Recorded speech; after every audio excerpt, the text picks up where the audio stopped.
para viver o milagre que almejamos na nossa vida é a palavra de Deus. Aí o versículo 12: o orgulho quase vai impedir ele de viver o seu milagre. Ele dizia consigo, ele criou expectativas próprias, ele desprezou o Jordão. Simples. Ele desprezou o Jordão. Ou seja, Deus não age conforme as nossas expectativas. Deus não age conforme as nossas expectativas, mas conforme a sua vontade. Deus não age conforme as nossas expectativas, Ele age conforme a sua vontade.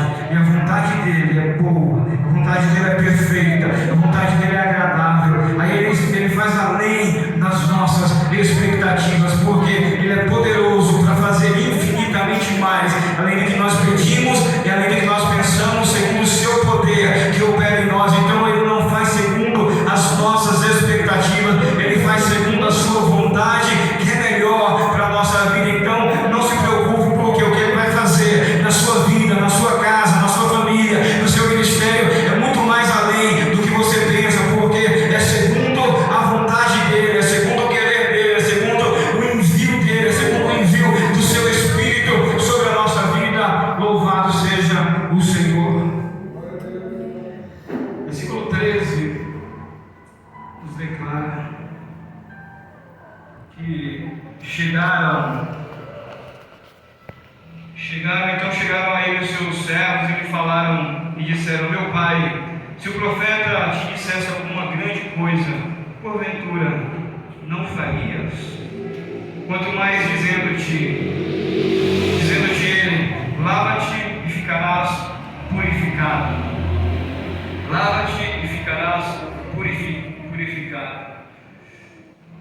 Os servos de Naamã vão dar conselhos a ele, conselhos sábios que vão salvar o destino da sua vida. Conselhos sábios, ou seja, servos que eram anônimos, mas chamaram Naamã a uma razão, a um entendimento, a uma compreensão. Servos que eram anônimos, mas que vão chamar Naamã a uma razão, a um entendimento, a uma compreensão. Ou seja, a obediência é colocada acima do orgulho. Eles vão dizer para Naamã: se ele dissesse alguma coisa difícil, você não faria? Quanto mais isso, lava-te, mergulha 7 vezes no Jordão. Ou seja, a obediência vai ser colocada acima do orgulho, porque para ele os rios eram melhores em Damasco, mas agora o orgulho vai ter que ser desconstruído. A obediência vai ser colocada acima, a obediência vai ser colocada acima do seu orgulho. Isso porque ouvir conselhos piedosos podem trazer mudanças extraordinárias na nossa vida. Ouvir conselhos piedosos, maduros, sábios, dentro do contexto do que a palavra de Deus diz, pode mudar histórias, pode mudar a nossa vida. Eles vão dizer isso a ele. Naamã, ele vai, versículo 14, então desceu e mergulhou no Jordão 7 vezes, conforme a palavra do homem de Deus, e a sua carne tornou como a carne de um menino e ficou purificado. Ele vai mergulhar no Jordão 7 vezes, e 7 vezes isso fala de plenitude, 7 vezes fala de nível de plenitude, mas quando nós olhamos para esse contexto, nós vemos que também podemos aplicar assim níveis de resistência. Níveis de resistência, porque muitas pessoas têm resistido Muitas pessoas têm mergulhado, muitas das vezes, um ano inteiro e têm resistido a Deus, têm resistido a liberar perdão, têm resistido a tomar uma posição e viver o que Deus tem para a sua vida. Estão mergulhando, mas eles estão resistindo à plenitude daquilo que Deus quer fazer. Ou seja, ele vai ter que mergulhar 7 vezes. Tem muitas das vezes as pessoas mergulham, mas resistem. Então é necessário tomar uma decisão e viver essa reconstrução que Deus tem. Ele mergulhou 7 vezes, desceu e mergulhou. A cura foi completa e visível. Ele desceu e mergulhou. A cura foi completa e visível. Ou seja, milagres sempre vão acompanhar obediência. Ele mergulhou, ele desceu e mergulhou. Ele obedeceu a direção. O milagre foi completo e foi visível. O que Naamã vai viver é um milagre completo e visível. Isso porque os milagres acompanham a obediência. O milagre é o caminho mais curto para a obediência. Ele vai mergulhar e ele vai viver este milagre que é visível na sua vida. Aí nós vemos o versículo 15, que vai nos dizer: então voltou ao homem de Deus, ele e toda a sua comitiva, e veio e pôs-se diante dele e disse: eis que tenho conhecido que em toda a terra não há Deus, senão em Israel. Agora, pois, peço-te que tomes uma bênção para o teu servo. Olha que interessante, ele não disse, ele voltou ao homem de Deus, ele disse: eu tenho conhecido que em toda a terra não há Deus.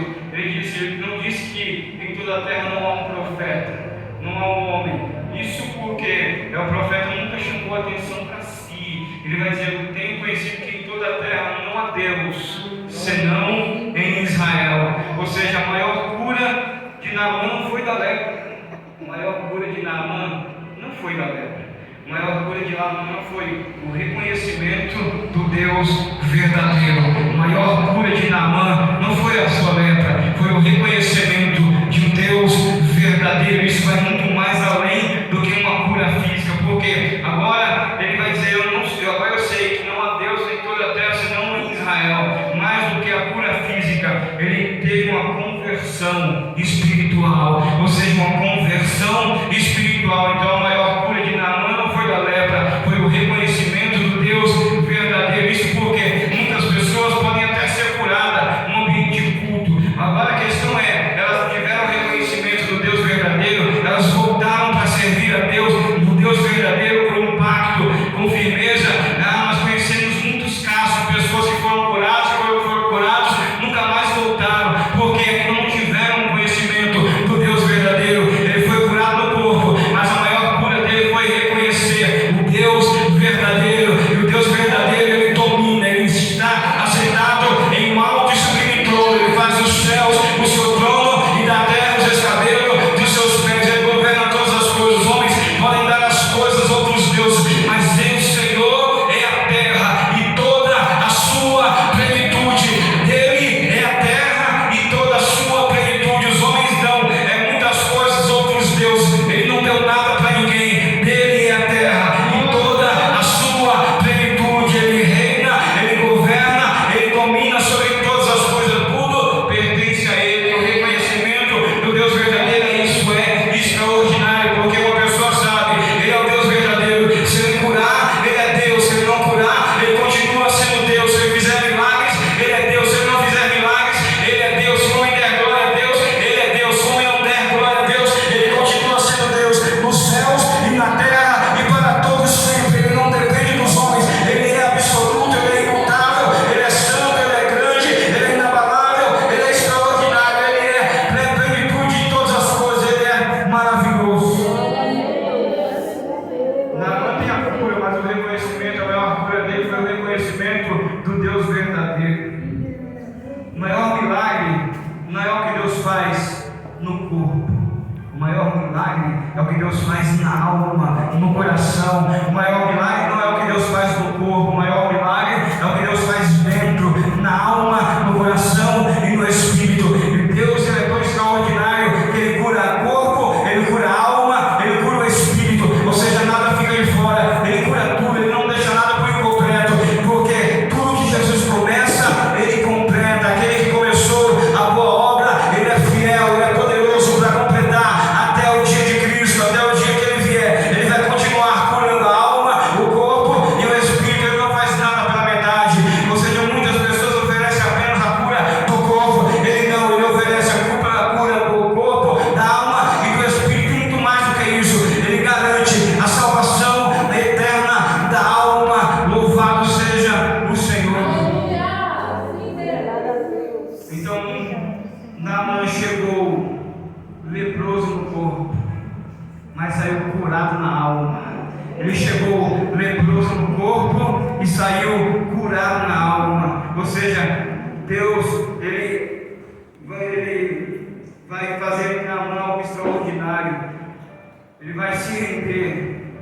Naamã vai se render à simplicidade da graça e experimentar a profundidade do poder de Deus. Ele vai se render à simplicidade da graça e vai experimentar a profundidade do poder de Deus. Se render à simplicidade da graça e experimentar a profundidade do poder de Deus. Nessa noite não é diferente. Ele tem isso para a sua vida, Ele tem isso para a sua história. Ele quer reconstruir em nós. Se for preciso, Ele desconstrói o nosso eu, Ele desconstrói a nossa geografia. Ele nos coloca dentro da geografia do seu espírito, na geografia da sua vontade, na geografia do seu querer, no centro do seu propósito. Ele nos conduz a isso, Ele nos constrói tudo aquilo que nós estamos fazendo, que muitas das vezes vai encher só apenas o nosso eu, o nosso emocional, e vai nos levar ao quebrantamento, a andar debaixo dessa graça infinita e extraordinária, a simplicidade da graça e a profundidade do poder de Deus. Naamã vai experimentar isso na sua vida de forma muito extraordinária. A sua pele vai ficar purificada, e essa pele ou carne purificada fala pureza de resultado. Deus trouxe para Naamã uma pureza de resultado. Nessa noite, Deus traz a nós pureza de resultado, onde a sua graça, onde a sua misericórdia, onde o seu amor envolve a nossa vida. Pureza de resultado. Resultado que foi pago na cruz do Calvário há mais de 2000 anos atrás e que alcançou a nossa vida. Isso trouxe a nós pureza